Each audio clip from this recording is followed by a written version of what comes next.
Laju kasus COVID-19 di Kepri terus meningkat dari hari ke hari.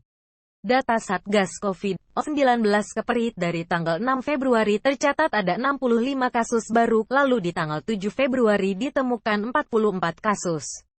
Sebagian besar kasus ini ditemukan di Batam. Saat ini, tercatat ada 273 kasus aktif COVID-19. Bed occupancy rate, BOR, rumah sakit yang semula 0,0%, kini meningkat menjadi 2,46%. Peningkatan kasus ini memang sudah diprediksi para ahli, puncaknya di akhir Februari atau awal Maret, kata Kepala Dinas Kesehatan Provinsi Kepri, M. Bisri, Senin, 7/2.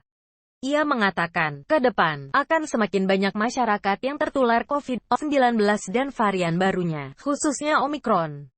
Namun, karena masyarakat sudah mendapat vaksin, sehingga rata-rata gejala yang dialami hanya ringan.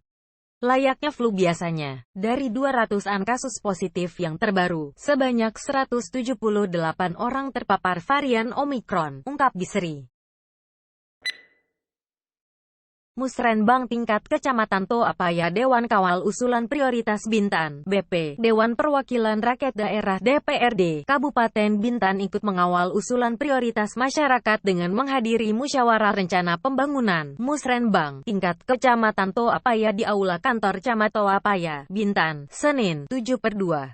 Hadir dalam musrenbang tingkat Kecamatan Toapaya tersebut, Wakil Ketua IDPRD Bintan, Faivan Sumanti, anggota DPRD Bintan Dapil 1, Citi Mariani, Camat Toapaya, Kanepi Purwanto, serta sejumlah kepala OPD, Lurah dan Kades, BPD, LPM, serta tokoh masyarakat. Wakil Ketua IDPRD Bintan, Faivan Sumanti, mengatakan, DPRD Bintan ikut mengawal usulan prioritas agar benar-benar bermanfaat untuk kepentingan masyarakat. Dewan dari perwakilan Dapil I meliputi Toapaya, Teluk Bintan, Teluk Sebong, dan Gunung Kijang ini juga menuturkan, keterbatasan anggaran yang dimiliki Pemkab Bintan bukan menjadi penghalang, karena beberapa kegiatan besar dianggarkan melalui APBD Provinsi Kepri dan APBN. Dalam kesempatan itu, Faivan juga menyinggung banjir sudah menjadi langganan di Bintan.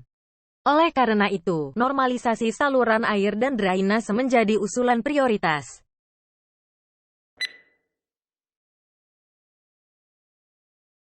Karyawan positif COVID-19, satu kafe dan satu bar ditutup langgar prokes. Pelaku usaha ditindak tim terpadu Kota Batam kembali turun ke beberapa titik keramaian untuk mengawasi penerapan protokol kesehatan, prokes, sekaligus menindak pelanggar aturan tersebut. Kepala Satuan Polisi Pamong Praja, Satpol PP, Batam, Reza Hadafi, mengatakan, berdasarkan hasil razia prokes pada Sabtu, 5/2, lalu, ada pelaku usaha yang dibuatkan berita acara pemeriksaan, BAP karena tak sesuai ketentuan. Adapun, pelanggarannya berupa kelebihan kapasitas pengunjung di tempat usaha serta sudah berikan peringatan. Sudah kami ingatkan, dan mereka berjanji akan membenahi prokes di tempat usaha tersebut. Kami masih akan pantau terus, jadi kalau main-main akan kami tidak, kata Reza, Senin, 7/2.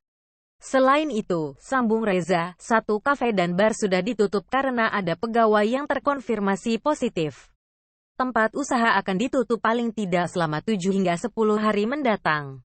Mulai tutup hari ini, kemarin, untuk informasinya memang ada pegawai mereka yang sudah terpapar. Jadi kami turun untuk memastikan tempat usaha itu ditutup dulu, demi keamanan dan kenyamanan pengunjung, jelasnya. Ia mengatakan, tim dari kecamatan atau berskala mikro masih turun ke titik-titik keramaian, Senin, 7/2.